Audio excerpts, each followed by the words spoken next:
নতুন গল্প অল্প স্বল্প, অনলি অন রূপকথা।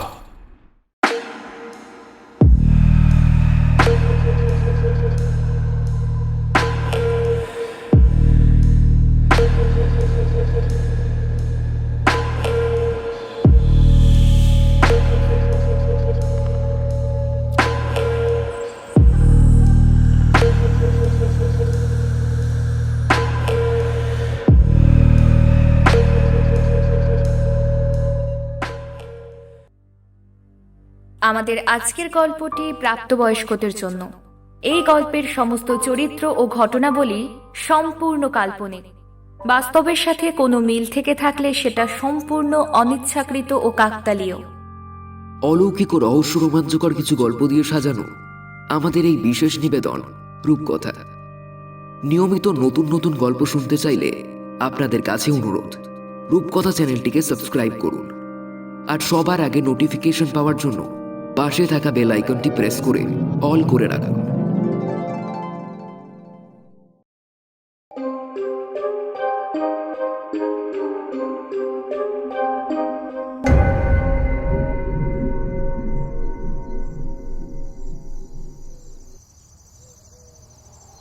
আষাঢ় মাসের শেষের দিক, আকাশে ঘন কালো মেঘের পরতে পরতে চমকাচ্ছে বিদ্যুৎ।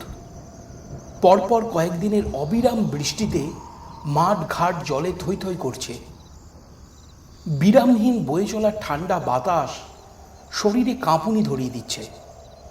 একদল শবযাত্রী শ্মশানে মরা পুড়িয়ে নদীতে নাইতে নেমেছে। নদীর পাড়ে একটা বিশাল পাঁকুড় গাছের নিচে জলে ভেজা ধুতি পরনে বসে আছে সেই দলের একটি 14 বছরের ছেলে। তার দৃষ্টি নিবদ্ধ নদীর দিকে। কিছুটা দূরে একজন ব্যক্তি কলকে হাতে বসে আকাশের দিকে মুখ তুলে ধোঁয়া ছাড়ছে। নদীর ওপার থেকে কিছু বিচিত্র নাম না জানা পাখি উঁচু কণ্ঠে ডেকে উঠে জানান দিচ্ছে সন্ধে নামতে আর দেরি নেই। গায়ের মোড়ল হীরালাল হঠাৎ চিত হয়ে মরার মতো নদীতে ভেসে উঠে গাছতলায় কলকে হাতে বসে থাকা লোকটাকে উদ্দেশ্য করে বললেন, কি রে ন্যাবলা, নেশা ভাঙ করে গাছতলায় পড়ে থাকবি না আমাদের সঙ্গে বাড়ি ফিরবি? চুপ করে আছে দেখে তিনি আবার বললেন, অত গাঁজা টানলে আমার আগে তুই মরবি, এই বলে দিলাম হতভাগা ছেলে। এতক্ষণে বুঝি লোকটি নড়ে চড়ে উঠল। হাতে ধরে থাকা কলকেটাকে মাটিতে দুবার ঠুকে নিয়ে সে রুদ্ধকণ্ঠে ঝাঁঝিয়ে উঠল, দূর সালা, খামকা আমার নেশাটা ছুটিয়ে দিলেন। আমাকে বলে কোনো লাভ হবে না, বুঝলেন? আমি হলাম গিয়ে চিতার আটপোড়া কাঠ। দীর্ঘ 18 বছর সংসারের আগুনে পুড়ে একেবারে ছিবড়ে হয়ে গেছি। বেঁচে আছি গাঁজার দমে।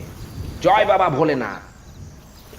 জয়দেব ঘোষাল গলা জলে ডুবে কান পেতে সব কথা শুনছিলেন। কথা বন্ধ হতেই তিনি নদী থেকে পাড়ে উঠে এলেন আর কোমরে বাঁধা আধময়লা গামছা দিয়ে নিজের গা মুছতে লাগলেন। চারিধারে তখন এলোমেলো বর্ষার বাতাস বইছে। আকাশ জুড়ে মেঘ থমকে আছে দেখে পৃথিবীর বুকে আজ যেন অন্ধকারটা তাড়াতাড়ি নেমেছে। ঘোষালবাবুর গা মোছা হলে উনি 14 বছরের ছেলেটিকে দেখিয়ে বললেন, ন্যাপলা, তুই ছোটকাকে শ্মশানে এনে মোটেও ভালো কাজ করিস। ছেলেটার বয়সই বা কত? বোধহয় এই প্রথম শ্মশানে পা রাখলো। অস্বাভাবিক কিছু দেখে ভয় পেয়ে যদি অসুস্থ হয়ে পড়ে তখন ওর মা বাবাকে কি জবাব দিবি? ধ্যাত্তেরি, আমি কখন ছুটকেকে শ্মশানে আনলাম? সে তো নিজের ইচ্ছায় এলো। মরা নিয়ে যখন পশ্চিমে সড়ক ধরে হেঁটে যাচ্ছি তখন দেখি একটা গাছের নিচে বসে গালে হাত দিয়ে ছুটকে কাঁদছে। তাই ওর মুখে হাসি ফোটাতে ছুঁড়ে দিয়ে এক মুঠো খই ও পয়সা। ভেবেছিলাম পয়সা কুড়িয়ে ছেলেটার দোকানের দিকে ছুটবে, কিন্তু হলো ঠিক উল্টো। কীর্তনের দলে মিশে হরিধ্বনি দিতে দিতে পৌঁছে গেল শ্মশানে। এবারে ছেলেটি উত্তর করল, নেপাল কাকা ঠিকই বলেছে, আমি নিজের ইচ্ছায় এসেছি। ওই শুনলেন তো ছেলে কি বলল? আমার কোনো হাত নেই। নেপাল আবার কলকেটা মুখের কাছে তুলে ধরে দম নিতে লাগলো। হীরালালবাবু বললেন, সবই তো বুঝলুম, তা কত পয়সা করলি ছোড়া? পয়সা করবো বলে তো এখানে আসিনি। কথাটা শুনে সকলেই নিজেদের মধ্যে মুখ চাওয়াচাওয়ি করতে লাগলো। জয়দেব ঘোষাল চিতায় জল ঢালার উদ্দেশ্যে নদীতে মাটির কলসি ডুবিয়ে জল তুলে আনলেন আর গম্ভীর গলায় বললেন, তা কি করতে শ্মশানে এসো বাপু? ছেলেটি এবার কাঁদো কাঁদো গলায় যা বলল তা বড়ই আশ্চর্যজনক। আমরা প্রতিদিন দুপুরে খাবার পর বন্ধুদের সঙ্গে করে বনবিবিতলার কাছে লাহাডাংরির মাঠে খেলতে যেতাম, কিন্তু গত 4 দিন ধরে একটানা বৃষ্টি হওয়ায় মাঠে কোমর সমান জল উঠেছে। জলে মাছ খেলা করছে দেখে আমি আর পটাশ মাছ ধরতে যাই।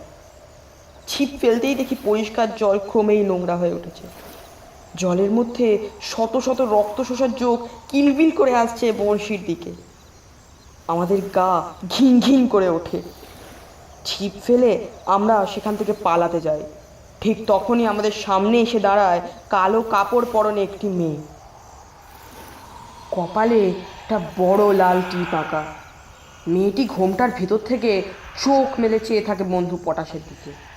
সে কিছু না বুঝেই ভয় পেয়ে ওখান থেকে ছুটে পালিয়ে যায়, কিন্তু আমি সেখানে গ্যাঁট হয়ে দাঁড়িয়ে থাকি। তখন মেয়েটি আমাকে বলে, কিছুক্ষণ আগে তোর বাবা বিষধর সাপের কামড়ে মারা গেছে। বাড়ির সকলে মৃত শরীরটাকে নদীতে ভাসিয়ে দিতে পুনিয়া শ্মশানে গিয়েছে। তুই সেখানে যাবি না? আয়, আমার সঙ্গে আয়। আমি সেই কথা শুনে প্রচণ্ড ভয় পেয়ে যাই। এক মুহূর্ত হয় সেখানে না দাঁড়িয়ে থেকে ছুটে পালিয়ে যাই পশ্চিমের বড় সড়কের দিকে। শ্মশানের পথ না চিনতে পেরে এই গাছের নিচে বসে কাঁদতে থাকি। অল্প সময় পর মরা কাঁধে করে আপনারা আসতে দেখে কীর্তনের দলে মিশে যায় আর পায়ে পায়ে এখানে এসে পৌঁছায়। এতক্ষণ সকলে চুপ করে ছেলেটির কথা শুনছিল। হঠাৎ করে ঘোষাল মশাই ক্রুদ্ধ হয়ে বলে উঠলেন, ছোড়াটা মিথ্যে কথা বলছে। ওর বাবার নাম গোপীনাথ। আমি ভালো করে ওনাকে চিনি। শ্মশানে আসার আগেই দেখা হয়েছিল। তখন তো উনি দিব্যি আমার সাথে কথা বললেন, বিড়ি চেয়ে খেলেন, আর এই সময়টুকুর মধ্যে এত কাণ্ড ঘটে গেল।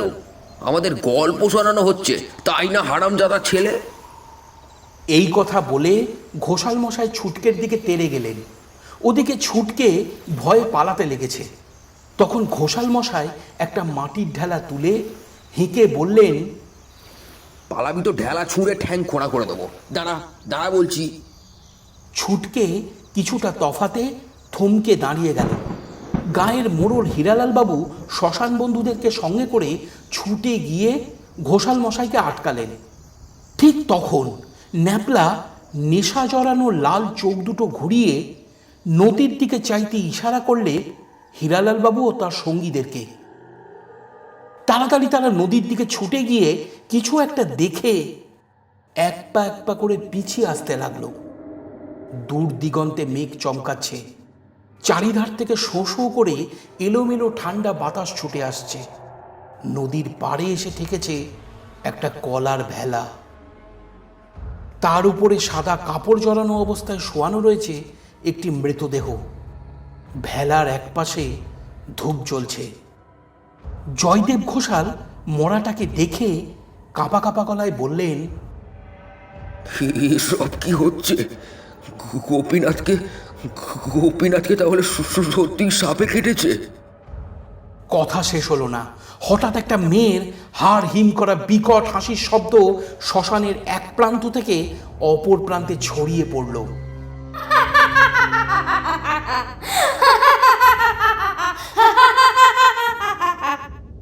ছুটকেকে এগিয়ে আসতে দেখে হীরালাল বাবু তার হাত চেপে ধরে সেখানেই দাঁড় করিয়ে দিলেন।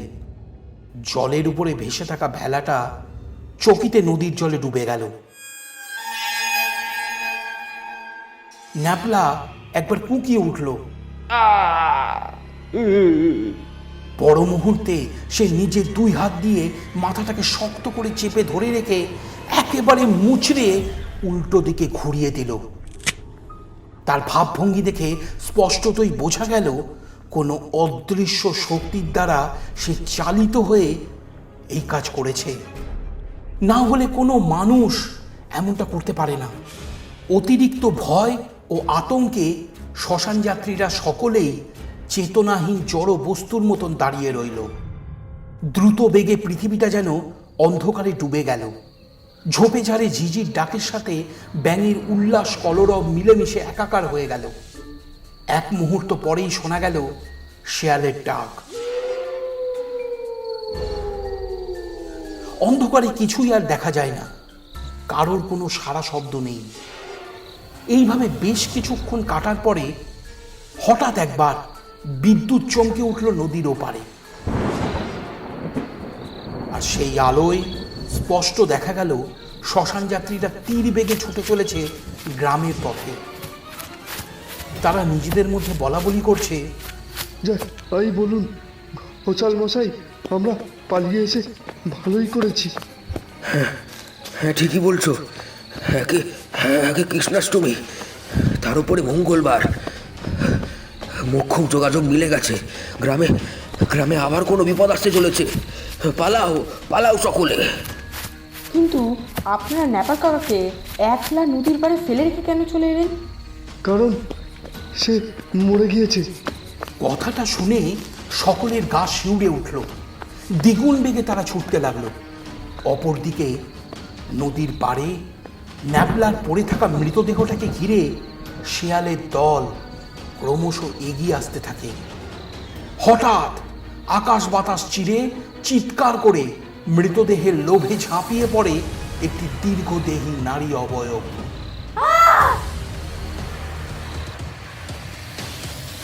পরনে কালো শাড়ি, ঘোমটার ভিতরে হরিণীচকিত চোখ দুটো যেন লাল আগুনের শিখার মতন জ্বলছে। কপালে বড় একটা লাল টিপ। ছুটকের দেখা সেই মেয়েটির বর্ণনার সঙ্গে এর অনেক মিল আছে। অবয়বটি ন্যাপলার শবদেহের বুকে একটা পা রেখে শেয়ালগুলোর দিকে চেয়ে আছে। মানুষের মতন, কিন্তু মানুষ নয়, দেহশূন্য কোনো জীব।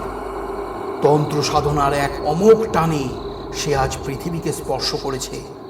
শেয়ালগুলো ভয় পেয়ে রক্ত মাংসের লোভ ছেড়ে দূরে পালিয়ে যাচ্ছে, আর নারী অবয়বটি খিলখিল করে হেসেই চলেছে।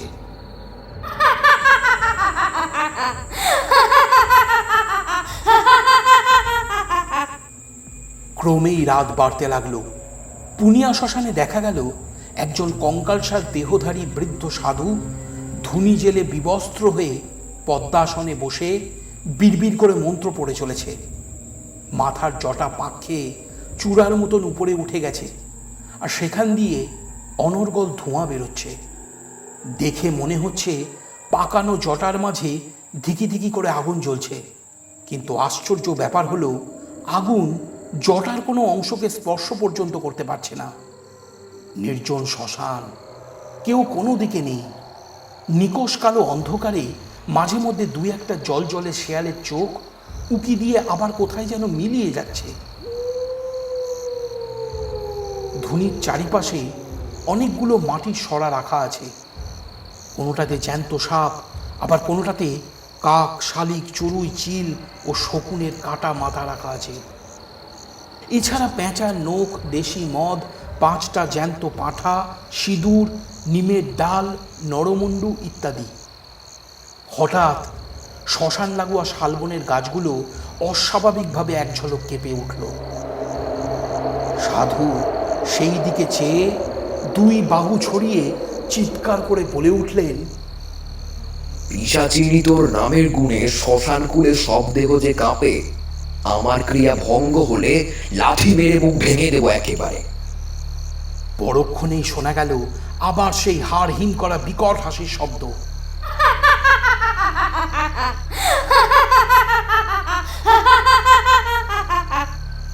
একটু পরে সামনের দিকে চাইতেই দেখা গেল হাত পাঁচেক দূরে দাঁড়িয়ে আছে সেই কালো কাপড় পরনে দীর্ঘদেহী নারী অবয়বটি। তার কাঁধে একটা লম্বা বাঁশ, মাদুর জড়িয়ে কিছু একটা জিনিসকে বাঁশে ঝুলিয়ে রেখেছে। সাধু বললেন, কই এগো, এগিয়ে আয় না আমার কাছে। অবয়বটি একেবারে সাধুর সামনে আবির্ভূত হয়ে কাঁধ থেকে বাঁশটাকে নামিয়ে রাখল। জড়ানো মাদুর খুলে গড়িয়ে পড়ল ন্যাপলার মৃতদেহটা। সাধুর মুখে হাসি ফুটে উঠল।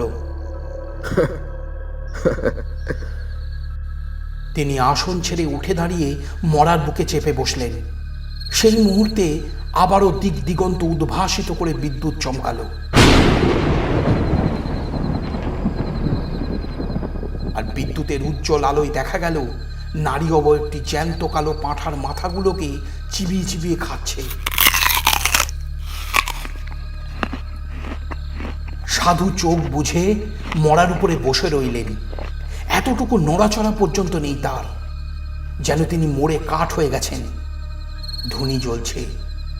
একটু পরে নারী অবয়বটি সাধুর চারিধারে পাক খেয়ে ঘুরতে শুরু করল। অকস্মাৎ সাধু শবদেহের উপর থেকে গড়িয়ে পড়ল শ্মশানের মাটিতে। মাটির সরাগুলো ছিটকে গেল এদিক সেদিকে। নারী অবয়বটি সাধুর রক্ত মাংসের পিণ্ডে দাঁত বসিয়ে এক বিচ্ছিরি শব্দ করে গৌনাতে লাগলো। দেখতে দেখতে সাধুর দেহ ছিন্ন বিচ্ছিন্ন হয়ে গেল। নারী অবয়বটি আবার বিকট হাসিতে ফেটে পড়ল।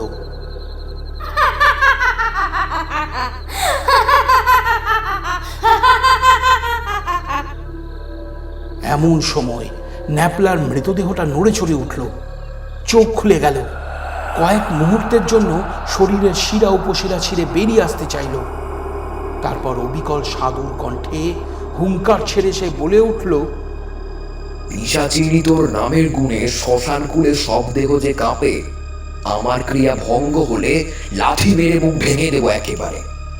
এই কথা বলে ধুনির পাশে রাখা মরার মাথাটা হাতে তুলে নিয়ে ছুঁড়ে দিল এক মুঠো সিঁদুর। নারী অবয়বটি চিৎকার করে উঠে অন্ধকারে মিলিয়ে গেল। খুব কাছে তিনবার কালো পেঁচা ডেকে উঠল। পরিষ্কার বোঝা গেল সাধু দীর্ঘ বছরের সাধনায় সফলতা অর্জন করেছেন। নিজের জরাজীর্ণ বিধ্বস্ত শরীর ছেড়ে নতুন শরীরকে ধারণ করেছেন। কিন্তু কেন তিনি এমনটা করলেন? এর পিছনে কি উদ্দেশ্য লুকিয়ে আছে? সাধু নিঃশব্দে রওনা হলেন গ্রামের পথে।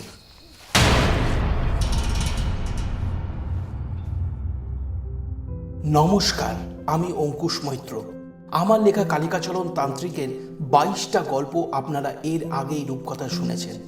যারা এই পরিবারের নতুন, তারা এই সিরিজের প্রতিটা গল্প একত্রভাবে শুনতে চাইলে ডেসক্রিপশন বক্সে দেওয়া লিঙ্কে ক্লিক করুন আর হারিয়ে যান অলৌকিক গল্পের জগতে। আজ আপনার জন্য অঙ্কুশ মৈত্রের লেখা কালিকাচরণ তান্ত্রিকের নতুন পর্বের গল্প ডাকিরা পিশাচিনী। প্রধান চরিত্রে অভিজিৎ, স্মৃতি, ঈপ্সিত, সঞ্চিতা, অঙ্কুশ, পূর্ণেন্দু, অরুণব, শুভশ্রী ও অনুস্মিতা। এই গল্পের সকল অলৌকিক বর্ণনা শুধুমাত্র গল্প বানানোর উপাদান মাত্র। আশা করব আপনারা কুসংস্কার মুক্ত হয়ে শুধু গল্প শোনার আনন্দে আমার এই লেখাটাকে গ্রহণ করবেন। শুনছেন কালিকাচরণ তান্ত্রিকের গল্প ডাকিরা পিশাচিনী।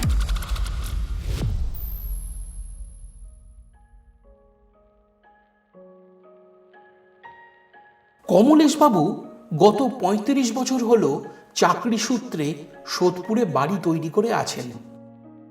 উনার দুইটি নেশা, এক কাজের সময়টুকু বাদ দিয়ে লেখালেখি করা ও যেদিকে চোখ যায় সেদিকে ঘুরতে বেরিয়ে পড়া। বর্তমানে কাজে অবসর গ্রহণ করার পাশাপাশি একমাত্র ছেলে প্রকাশের বিয়ে দিয়ে সম্পত্তির অংশটুকু বুঝিয়ে দিয়েছেন। সিদ্ধান্ত নিয়েছেন জীবনের বাকি কটা দিন স্ত্রী শ্যামলী ও বাড়ির পুরনো চাকর সদাশিবকে সঙ্গে করে গ্রামের পৈতৃক ভিটেতে গিয়ে থাকবেন। আসল কথা হলো উনার বেড়ে ওঠা গ্রামের বাড়িতে। কাজের সূত্রে এই কটা বছর শহরে থেকে হাঁপিয়ে উঠেছেন। তাই সকল ঝুটঝামেলাকে পিছনে ফেলে আবার উনি গ্রামে ফিরতে চান। ছেলেবেলার স্মৃতিকে বুকে আঁকড়ে ছুঁয়ে দেখতে চান বাবার রেখে যাওয়া সেই খাট, পালঙ্ক, টেবিল, চেয়ার, ছুরি, নস্যি, ডিবে, কলম, দোয়াতদানি ইত্যাদিকে। রান্নাঘরে যত্নে রাখা কাঁসার বাসনপত্রে আজও হয়তো মায়ের হাতের স্পর্শ বিদ্যমান আছে। এই সব কথা ভেবে কমলেশবাবু একদিন নদিয়া জেলার পলগা নদীর তীরে পাগলাখালি গ্রামে নিজের বিশাল পৈতৃক বাড়িতে পৌঁছালেন। দীর্ঘদিনের অব্যবহৃত বাড়ির ঝোপজঙ্গল পরিষ্কার ও কিছু কিছু জায়গায় সামান্য মেরামত করার উদ্দেশ্যে গ্রামের কিছু লোককে কাজে নিযুক্ত করলেন। কিন্তু কাজ শুরু হলে একে একে সকলেই পালিয়ে যায়। কারণ জিজ্ঞাসা করলে তারা বলে, বাবু, আপনার বাড়িতে গোলমাল আছে। বাড়ির একটা তালাও খুলতেছে না। ভাঙতে গেলে অদৃশ্য কোনো শক্তি হাত টেনে ধরে। দিনের আলোয় বাড়ির বাইরে যে অংশ মেরামত করা হচ্ছে, রায়েত নামলেই সেই অংশ ভেঙে পড়েছে। হ্যাঁ বাবু, জঙ্গল কাটতে গেলে কাস্তেতে বিদ্যুৎ খেলে যায়। কানের কাছে কোনো মেয়ে যেন ফিস ফিস করে এসে ডাকে। রাতে শুতে গেলে তো ভয়ঙ্কর সব স্বপ্ন আসে এই বাড়িকে ঘিরে। তাই আমরা এই বাড়িতে আর কাজ করব না বলে ঠিক করেছি। আপনি অন্য কাউরে দেখে নিন। কমলেশবাবু পড়লেন বিপাকে। তবে কি বাপ ঠাকুরদার তৈরি করা বাড়িতে অবশেষে ভূতেরা ডেরা বাঁধল? ব্যাপারটাকে মেনে নিতে না পেরে উনি চাকর সদাশিবকে বাড়ির বাইরে অপেক্ষা করতে বলে একটা শক্ত মোটা গাছের ডাল কুড়িয়ে নিয়ে একাই বাড়ির ভিতরে পা রাখলেন। উনার মাথায় তখন একটা অজানা জেদ তাড়া করে চলেছে। যাই হয়ে যাক না কেন, আজ তাকে বাড়িতে ঢুকে যে কোনো একটা ঘর খুলতেই হবে। সেই মতো চাবির গোছাটা পাঞ্জাবির পকেট থেকে বার করে নিলেন আর গাছের ডাল দিয়ে আগাছার ঝোপ সরিয়ে বারান্দায় উঠে গেলেন। তারপর একটার পর একটা চাবি দিয়ে তালা খোলার বৃথা চেষ্টা করতে লাগলেন। সবগুলো চাবি ঘোরানো হলে তিনি অবাক হয়ে দেখলেন তার পরনে সাদা পাঞ্জাবিটা রক্ত মাখা হাতের ছাপে ভরে উঠেছে। এই প্রথম তিনি নিজের অজান্তে ভয় পেলেন। দুপা পিছিয়ে মাথা তুলে বাড়ির ছাদের দিকে একবার চাইলেন। ঠিক তখন সার বাঁধা বন্ধ ঘরগুলোতে ঝুলে থাকা প্রতিটা মূর্ছে ধরা তালা একসাথে খুলে গেল। সদাশিব কাঁপা কাঁপা গলায় চিৎকার করে বলে উঠল, কর্তা বাবু, চলে আসুন, আপনার বড় বিপদ। কমলেশবাবু এক মুহূর্ত দেরি না করে ছুটে বাড়ির বাইরে চলে গেলেন। দরজায় ঝুলন্ত তালাগুলো আবার পূর্বের মতন লক হয়ে গেল। ওই অদ্ভুত ঘটনার পর থেকে কমলেশবাবুর মনের জেদ আরও বেড়ে গেল। তিনি ঠিক করলেন এর শেষ দেখে ছাড়বেন। তাই নতুন করে হাল ধরতে আশপাশের গ্রাম থেকে নামকরা তান্ত্রিক, গুণিন ও ওঝাদেরকে ডেকে পাঠালেন। কিন্তু কেউ কোনোভাবেই সমস্যার সমাধান করতে পারল না, বরং কোনো অজানা ভয়ে সকলে সেঁধিয়ে গেল। তখন গ্রামের শিবতলার অর্ধেন্দু ঠাকুরমশাই বললেন, আপনার খালি বাড়িতে এমন কোনো অপদেবী স্থান করে নিয়েছেন যাকে সরানো অতটাও সহজ ব্যাপার নয়। আর আমি একজন সাধারণ পুরোহিত হয়ে কী বা করব? তাই ভালো হবে আপনারা শহরে ফিরে যান। সেই কথা শুনে কমলেশবাবু গর্জে উঠে বললেন, আপনারা নিত্য মহাকালের পুজো করেন। ঈশ্বর আপনাদের মধ্যে নিশ্চয় কোনো বিশেষ ক্ষমতা দিয়েছেন, যার কারণে আপনারা সহজেই বুঝতে পারেন কি বিপদ আসতে চলেছে। কিন্তু আপনারা সেই বিপদে পাশে না দাঁড়িয়ে মানুষকে ভয় দেখান। ঢের হয়েছে, আমি বুঝেছি আপনারা কেউই পারবেন না অমঙ্গলের হাত থেকে আমার বাপ ঠাকুরদার বাড়িটাকে উদ্ধার করতে। এই কথা বলে কমলেশবাবু চলেই যাচ্ছিলেন। এমন সময় অর্ধেন্দু ঠাকুরমশাই বললেন, দাঁড়ান, কোথায় যাচ্ছেন? শান্ত হন, শান্ত হন। আমি আপনার কষ্টটা বুঝি, কিন্তু বেশ বেশ বেশ আমি যা বলবো তা আপনি করবেন তো? হ্যাঁ, নিশ্চয়ই করব। কি করতে হবে বলুন? ওই বাড়িতে রক্ষা কালী মায়ের পুজো করতে হবে, তারপর বাড়ির সকল কাজকর্ম শুরু হবে। সেই কথা মতো পুজোর দিনক্ষণ ঠিক হলো। ঠাকুরমশাইয়ের নির্দেশে কমলেশবাবু পালবাড়ি থেকে মায়ের মূর্তি গড়িয়ে আনলেন। ভোর থেকে শুরু করে সকাল 10টা পর্যন্ত বাড়ির উঠোনে খড়ি মাটি দিয়ে নকশা এঁকে নানান রকমের ক্রিয়াকলাপ চলল। তারপর মায়ের মূর্তি উঠোনের বেদিতে প্রতিষ্ঠা করে ঠাকুরমশাই আসন করে পুজোতে বসলেন। সঙ্গে সঙ্গে বারান্দার কোণে বুনো ঝোপের আড়ালে এক অর্থশূন্য মন্ত্রের অবিরত জপের ধ্বনি শুনতে পাওয়া গেল।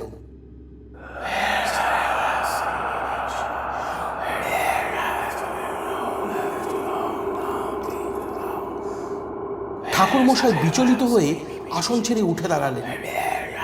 ঝোপের দিক লক্ষ্য করে এগোতে যাবেন, ঠিক সেই মুহূর্তে বাড়ির চারিপাশ পূর্বের মতো শান্ত হয়ে গেল। কমলেশবাবু বললেন, ঠাকুরমশাই, আপনি, আমি ও সদাশিব, এই তিনজন ছাড়া এই বাড়িতে আর তো কেউ নেই। দীর্ঘদিন ধরে বাড়ি বন্ধ হয়ে পড়ে আছে। দিনের আলোয় কেউ যে লুকিয়ে থাকবে এমনটাও নয়। তাহলে ওই মন্ত্রকে জপ করছিল, এর কারণ কি? কিছু আন্দাজ করতে পারছেন? অর্ধেন্দু ঠাকুর কোনো কথা না বলে বুনো ঝোপের দিকে এগিয়ে গেলেন। কাছে যেতেই তিনি দেখলেন বারান্দার শেষে মোটা থামের এক কোণে একটা স্কুল ব্যাগ অযত্নে পড়ে আছে। ব্যাগটাকে দেখতেই চমকে উঠলেন। তাড়াতাড়ি হাঁটু মুড়ে বসে ব্যাগটাকে কোলের উপর তুলে আতিপাতি করে কি যেন খুঁজতে লাগলেন। সেই দেখে কমলেশবাবু বললেন, ঠাকুরমশাই, অমন করে কি খুঁজছেন? আর বাচ্চাদের স্কুল ব্যাগ এখানে কোথা থেকে এলো? ঠাকুরমশাইয়ের কানে তখন কমলেশবাবুর কোনো কথাই যেন পৌঁছাচ্ছে না। তিনি একভাবে ব্যাগের ভিতরে হাতড়ে চলেছেন। বেশ কিছুক্ষণ পর উনি শান্ত হলেন। কোলের উপরে তখন স্কুল ব্যাগটা উল্টো করে ধরে রেখেছেন। ব্যাগের গায়ে লেগে আছে লাল তাজা রক্ত। অর্ধেন্দু ঠাকুর এক মুহূর্ত দেরি না করে ব্যাগটাকে হাতে ঝুলিয়ে ছুটে বাড়ির সদর দরজা দিয়ে বেরিয়ে গেলেন। কমলেশবাবু হেঁকে বললেন, ও ঠাকুরমশাই, কি হয়েছে? আপনি কিছু না বলে কোথায় চলে যাচ্ছেন? সদর দরজার দিক থেকে কোনো উত্তর এলো না। কমলেশবাবু কপালে হাত দিয়ে ভাবতে লাগলেন এখন তিনি কি করবেন। এমন সময় চাকর সদাশিব চেঁচিয়ে উঠল, কর্তাবাবু, এদিকে আসুন। সদাশিবের ডাক শুনে উনি সেদিকে ছুটে গেলেন। আর যা দেখলেন তাতে সর্বাঙ্গ শিউরে উঠল। উঠোনের বেদিতে রাখা দেবী মূর্তির সারা অঙ্গে এক বিন্দু রঙের ছিটে পর্যন্ত নেই। চোখ, নাক, মুখ যেন আঁকাই হয়নি। দেবী মূর্তির সারা অঙ্গের বেশভূষা অদৃশ্য হয়েছে। কমলেশবাবু আর এক মুহূর্ত সেখানে দাঁড়িয়ে না থেকে সদাশিবের হাত টেনে ধরে বাড়ির বাইরে চলে গেলেন। ছুটতে লাগলেন অর্ধেন্দু ঠাকুরমশাই বাড়ির দিকে। মনের মধ্যে তখন অনেক প্রশ্ন জট পাকাতে শুরু করেছে। বাড়ির সামনে পৌঁছাতেই দেখা গেল মানুষের জটলা। বাড়ির ভিতরে ছড়িয়ে ছিটিয়ে দাঁড়িয়ে আছে গ্রামের মানুষ। কারুর মুখে কোনো কথা নেই। চারিপাশ এক নিদারুণ নিস্তব্ধতা। হঠাৎ আর্তনাদ করে কান্নার শব্দে ফেটে পড়ল একজন মহিলা। ও মা, মা গো, এ কি সর্বনাশ হলো আমার! কমলেশবাবু ধীর পায়ে সকলের দিকে চেয়ে ভিড় ঠেলে বাড়ির ভিতরে গিয়ে দাঁড়ালেন। নিকোনো উঠোনের মাঝে সাদা কাপড়ের উপরে শোয়ানো আছে একটা 5-6 বছরের ছেলের শব। মাথার কাছে ছেলেটার মা ঝুঁকে পড়ে পাগলের মতন বিলাপ করছে। দাওয়ায় হেলান দিয়ে উদাস চোখে চেয়ে আছে পিতা। আর ছেলেটার অর্ধনিমীলিত অচঞ্চল দুই চোখের দিকে নিষ্পলকভাবে চেয়ে পায়ের কাছে বসে আছেন অর্ধেন্দু ঠাকুর। উনার হাতে তখনও সেই স্কুল ব্যাগটা শোভা পাচ্ছে। কমলেশবাবুকে দাঁড়িয়ে থাকতে দেখে অর্ধেন্দু ঠাকুর সজল চোখে বললেন, বিনে দোষে আমার নাতিটা প্রাণ হারালো। অপরাধ করেছি আমি। ঈশ্বর ঈশ্বর কেন আমাকে শাস্তি দিলেন না? কেন? কমলেশবাবু কিছুই বুঝতে পারলেন না। চুপ করে কিছুক্ষণ সেখানে দাঁড়িয়ে থেকে বাড়ির বাইরে বেরিয়ে এলেন, আর বিষণ্ণ মুখে চাকর সদাশিবকে সঙ্গে করে হাঁটতে লাগলেন গ্রামের পথে।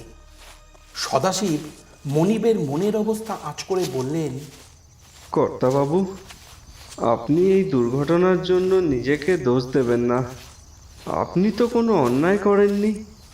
ঠাকুর মশাই যা করতে বলেছেন আপনি তাই করেছেন, বাকিটা ঈশ্বরের ইচ্ছা। না রে সদাশিব, আমার একরোখা জেদের জন্যই ঠাকুর মশাইয়ের বাড়িতে অত বড় একটা অঘটন ঘটে গেল। তিনি তো পূর্বেই বলেছিলেন বাড়িতে কোনো অপদেবী স্থান করে নিয়েছে, আর সাধারণ একজন পুরোহিত হয়ে তিনি কিছুই করতে পারবেন না। তারপরেও কেন যে আমি ওই কথাগুলো বললাম, আমার জন্যই আজ ওই নিরপরাধ ব্রাহ্মণ মানুষটির পরিবারে অত বড় একটা ক্ষতি হয়ে গেল। আর এখানে থাকবো না, চল আমরা শহরে ফিরে যাই। কথা শেষ হতেই পথের ধারে আম গাছের ডালে ঝুলে থাকা লাল পেরে শাড়ি পরা একটি শ্যামবর্ণা ছোট্ট মেয়ে হঠাৎ বলে উঠল, কালী নামে কাটবে বাঁধন, কালিকাচরণ তার নাম। ভাঙা করা যে মায়ের হাতে, করো না কো অভিমান। 12 পা এগিয়ে আরো, তাকে যদি খুঁজতে পারো। শুনেছি সে পালিয়ে বেড়ায়, পুজো পেলে সে আর কি এড়ায়।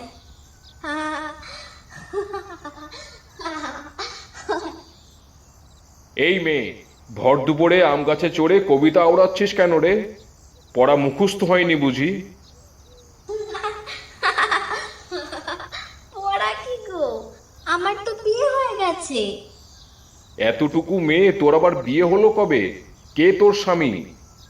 ও না, স্বামীর নাম যে মুখে আনতে নেই গো, তবে তিনি অনেক বড় শক্তিশালী অসুর। কথাটা শুনে কমলেশবাবু ও সদাশিব একসাথে হেসে উঠল। তোমরা অমন করে হাসছো কেন? আসলে এই কদিনে আমাদের সঙ্গে যেসব কাণ্ড ঘটে চলেছে, তাতে করে আমরা দুজনে হাসতেই ভুলে গিয়েছিলাম। এখন মনে পড়লো, তাই একসঙ্গে হেসে নিচ্ছি। আচ্ছা মা, একটা কথা বলতো, আম চুরি করে আনতে তোর স্বামীকে আদেশ করেছে? না না, আমার মা আম খেতে চেয়েছে। তা তোমরা নেবে নাকি চুরি করা আম? আমরা চুরি করা জিনিস নিই না। পা চালা সদাশিব, ওদিকে আমাদের ট্রেনের সময় হয়ে এলো। মনিবকে কিছুটা এগিয়ে যেতে দেখে সদাশিব মেয়েটিকে ইশারা করে বলল কয়েকটা আম ছুঁড়ে দিতে। মেয়েটি তাই করল। সদাশিব কোমরে বাঁধা গামছায় আমগুলো বেঁধে নিয়ে ছুট দিল স্টেশনের দিকে। নির্দিষ্ট সময়ে ট্রেন ছেড়ে দিল।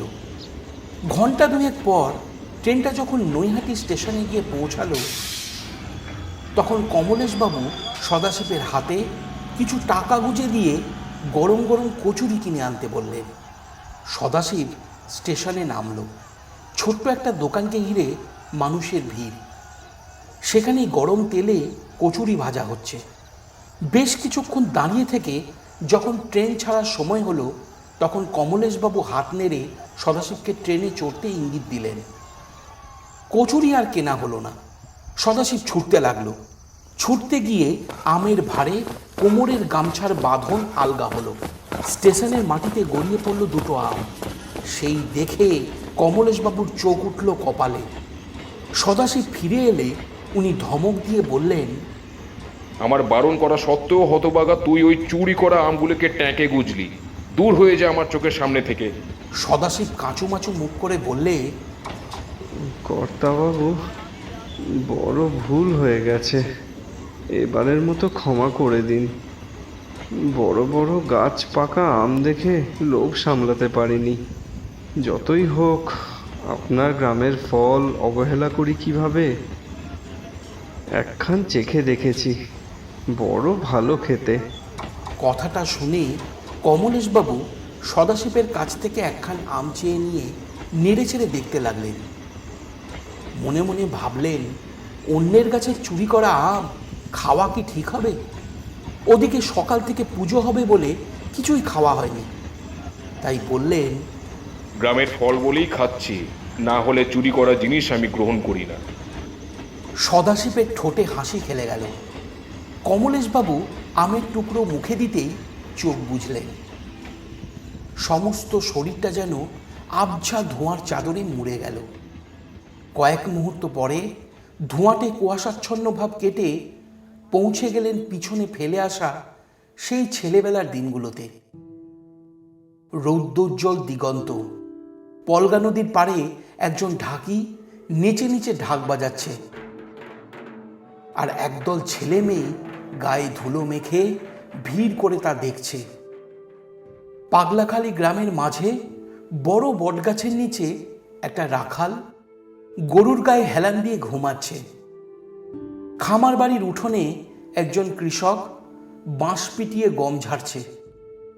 ঠাকুরদা বাড়ির উঠোনে একটা জলচৌকির উপর বসে স্নান করছেন, আর মাঝে মধ্যে মুখে জল নিয়ে ফু ফু করে আকাশের দিকে ছড়িয়ে দিচ্ছেন। মা রান্নাঘরে শিলনোড়া দিয়ে পোস্ত বেটে চলেছে। যোগেশ কাকা চাষের কাজ সেরে ঘরের কোণে বসে হুকোই কলকে বসিয়ে এক মনে টেনে চলেছে। আর তিনি গ্রামের বন্ধুদেরকে সঙ্গে করে বাড়ির পিছনে দিঘির পাড়ে আম গাছটার ডালে বসে আম খেয়ে চলেছেন। কতই না সুন্দর ছিল দিনগুলো। হঠাৎ করে চারিধারটা ধোঁয়াটে কুয়াশায় মুড়ে গেল।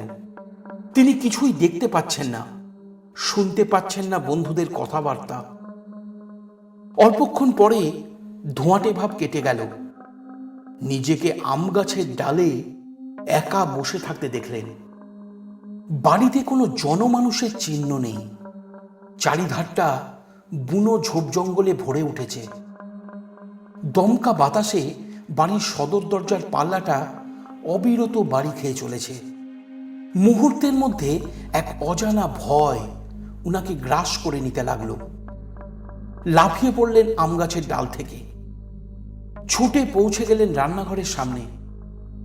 মা মা বলে চিৎকার করে ডাকতে লাগলেন, কিন্তু কেউ সাড়া দিল না। সারবাদা ঘরগুলোর মধ্যে একবার করে পা রেখে বেরিয়ে এলেন। কোথায় গেলেন ঠাকুরদা, মা, যোগেশ কাকা, বিমলা পিসি, চাকর বাকর? একে একে বন্ধ হয়ে যেতে লাগলো প্রতিটা ঘরের দরজা। কমলেশবাবু হতাশ হয়ে উঠোনের মাঝে রাখা ঠাকুরদার স্নানের জলচৌকির উপর বসে পড়লেন। ঠিক তখন সেই লাল পেড়ে শাড়ি পরা শ্যামবর্ণা ছোট্ট মেয়েটি এসে উনার কাঁধে হাত রেখে বলল, কালী নামে কাটবে বাঁধন, কালিকাচরণ তার নাম।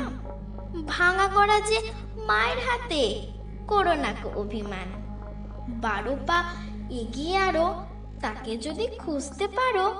শুনেছি সে পালিয়ে বেড়ায়, পুজো পেলে সে আর কি এড়ায়।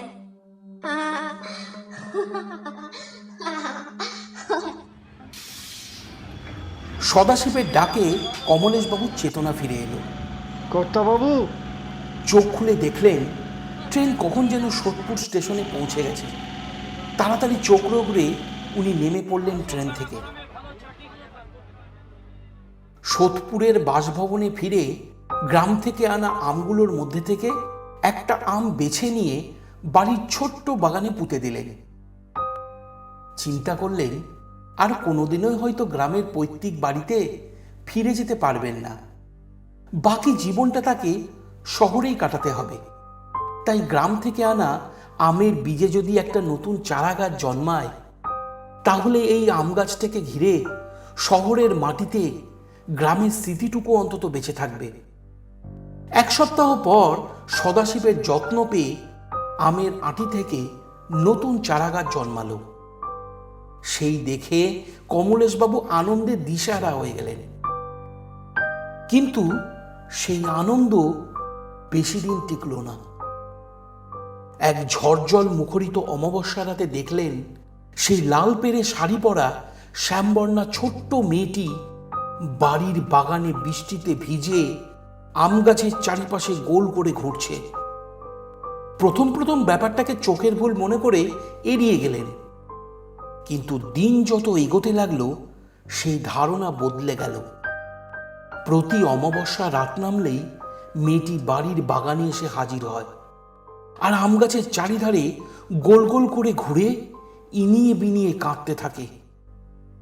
ভোর হতেই সে আবার কোথায় যেন হারিয়ে যায়। এইভাবে 3 মাস কেটে যায়। একদিন রাতে উনি আরো একটা জিনিস লক্ষ্য করেন। দিন দিন আম গাছের বেড়ে ওঠার সঙ্গে সেই মেয়েটিও যেন ক্রমেই বড় হতে লেগেছে। আর সদাশিব জিভের জড়তায় জর্জরিত হয়ে কথা বলার ক্ষমতাটুকুও হারাতে বসেছে। তাই একদিন কমলেশবাবু সিদ্ধান্ত নিলেন বাগান থেকে আমের গাছটাকে তুলে বাইরে ছুঁড়ে ফেলে দেবেন। যেমনি ভাবা তেমনি কাজ। কিন্তু তাতেও সমস্যার সমাধান হলো না। গাছটাকে বাড়ির বাইরে ফেলে এলেও রাত নামলেই সেই গাছ পুনরায় বাগানের নির্দিষ্ট জায়গায় ফিরে আসে। কে বা কারা কখন সেই গাছটাকে বাড়িতে পুঁতে রেখে যায় তার হদিশ কমলেশবাবু করতে পারেন না। তিনি তখন স্পষ্টতই বুঝে যান নিজের অজান্তে গ্রামের বাড়ির অপদেবীকে শহরের বাড়িতে জায়গা করে দিয়েছেন। এরপর সমস্যার সমাধান খুঁজতে গিয়ে পৌঁছে যান ঠনঠনিয়া কালীবাড়ি অঞ্চলে কালিকাচরণের বসত বাড়িতে। প্রথম দর্শন ও কবিতায় শোনা নামের সাথে একটা মিল খুঁজে পেয়ে উনি বড়ই বেশি আবেগপ্রবণ হয়ে ওঠেন।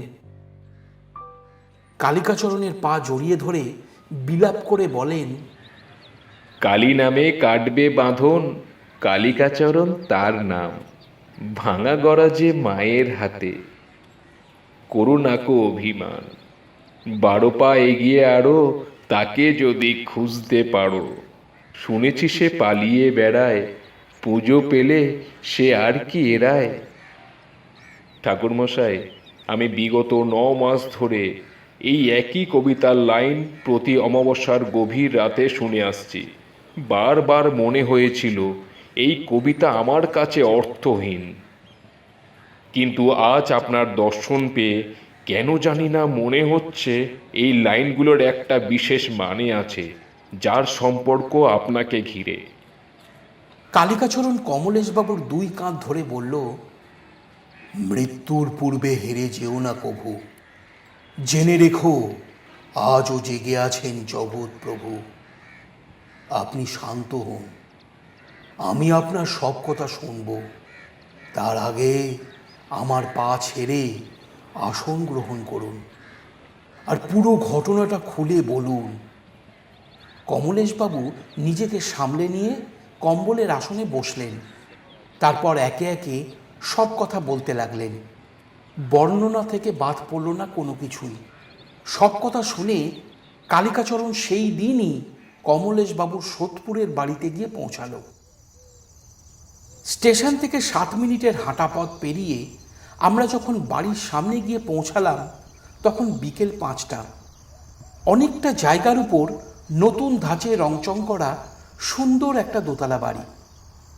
বাড়ির একপাশে ছড়ানো বাগান। কমলেশবাবু কালিকাচরণকে সঙ্গে করে বাড়ির চারিদিকটা ঘুরে দেখাতে লাগলেন। বিভিন্ন ধরনের গাছের মাঝে একটা ছোট্ট আম গাছ দেখতে পেয়ে কালিকাচরণ জিজ্ঞাসা করল, এটাই কি সেই গাছ? এমন সময় কমলেশবাবুর ছেলে প্রকাশবাবু এসে বললেন, আপনারা ভিতরে আসুন, চায়ের ব্যবস্থা হয়েছে।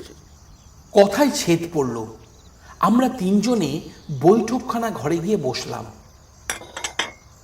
চায়ের কাপ হাতে তুলে নিতেই কমলেশবাবুর চাকর সদাশিব গুটি গুটি পায়ে এগিয়ে এসে আমাদের সামনে রাখা টেবিলের উপর একটা মাটির নোংরা মালসা এনে রাখল।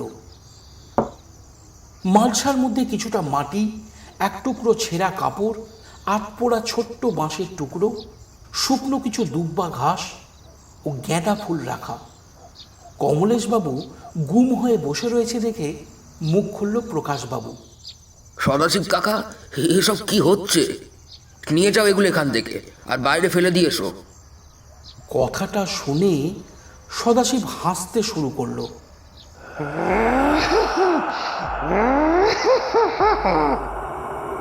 ঘাড় কাত করে কালিকাচরণের দিকে এক দৃষ্টিতে চেয়ে থেকে নিজের হাতের আঙুল মটকাতে লাগলো।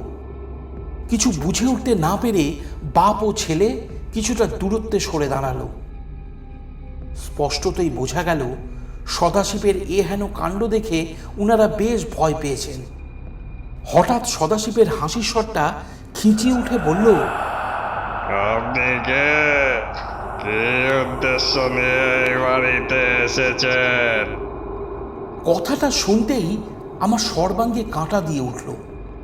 মনে পড়ে গেল কমলেশবাবুর বলা কথাগুলো।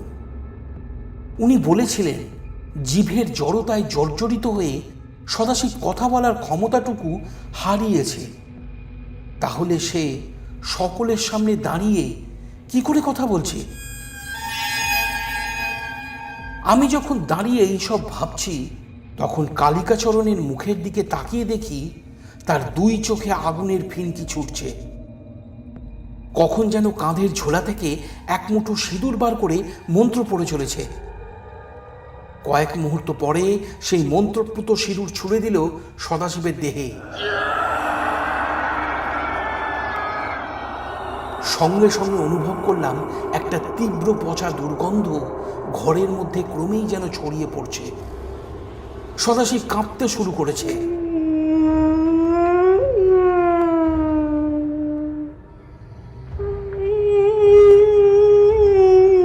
এক ঝলক দমকা হাওয়া বৈঠকখানা ঘরের চার দেওয়ালের মাঝে আটকা পড়ে আছাড়ি পিছাড়ি খাচ্ছে। সে কি দাপট! ঘরে সাজানো জিনিসপত্রকে মেঝেতে আছড়ে ফেলছে। বাপ ও ছেলে বাকরুদ্ধ হয়ে দাঁড়িয়ে রামনাম জপতে শুরু করেছে। কালিকাচরণ দৃঢ় চিত্তে সদাশিবের একেবারে সামনে এগিয়ে গিয়ে কপালে সিঁদুরের একটা লম্বা তিলক কেটে দিল আর বলল, আমি কালিকাচরণ তান্ত্রিক। কে তুই? কেন এই নিরীহ মানুষটিকে কষ্ট দিচ্ছিস? এর শরীরকে ছেড়ে যা। হঠাৎ সদাশিব হেসে উঠল।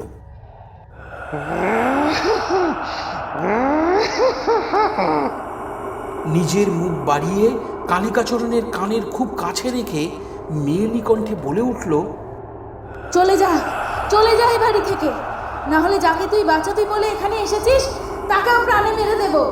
আমি কর্ণ পিশাচিনী।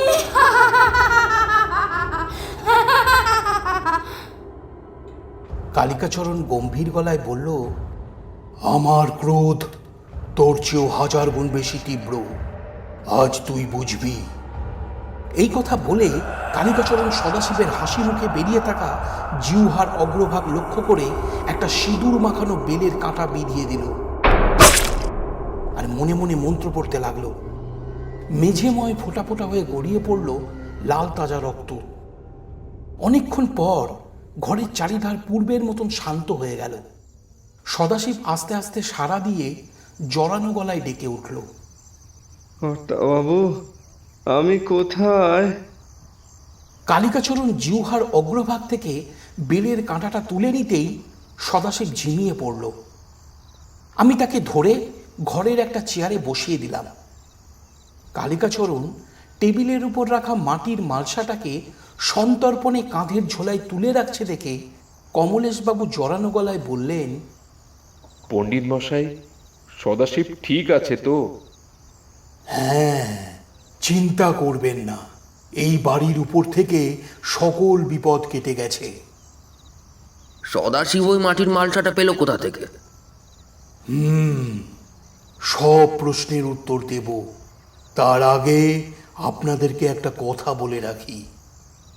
এখন যে ঘটনা ঘটল তার বিবরণ বাড়ির মেয়েদেরকে জানাবেন না, অযথা তারা ভয় পাবে। তবে একটা বিষয় নজর রাখবেন, যতদিন আমি এই বাড়িতে শান্তি রক্ষার্থে পুজো না করছি ততদিন পর্যন্ত কেউ যেন এঁটো খাবার বাড়ির বাইরে না ফেলে মাটির নিচে পুঁতে দেবেন। এই কথা বলে কালিকাচরণ বাড়ির বাগানের দিকে চলে গেল। আমরাও তাকে অনুসরণ করলাম। বাগানে পৌঁছাতেই কমলেশবাবু সেই আম গাছটাকে খুঁজতে লাগলেন। সেই দেখে কালিকাচরণ বলল, আপনি যা খুঁজছেন তা ওখানে আর দেখতে পাবেন না।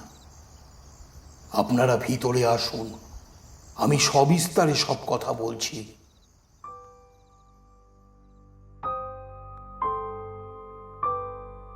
কমলেশবাবুর পৈতৃক বাড়ির সমস্যার সমাধান কি কালিকাচরণ করতে পারবে?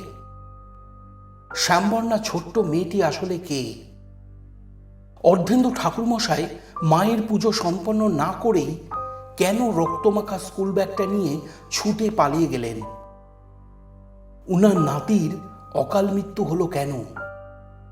সোদপুরের বাড়ি থেকে আম গাছের চারাটা উধাও হলো কি করে? কমলেশবাবুর পরিবারে কি কোনো ভয়াবহ গোপন ইতিহাস আজও অন্ধকারে চাপা পড়ে রয়েছে? সাধু পুনিয়া শ্মশান ছেড়ে কোথায় গেলেন? কালিকাচরণ সবিস্তারে কোন কথা বলতে চাইছে? এরপর কি হতে চলেছে জানতে শুনতে হবে ডাকিরা পিশাচিনীর দ্বিতীয় পর্ব। লিংক ডেসক্রিপশন বক্সে পেয়ে যাবেন।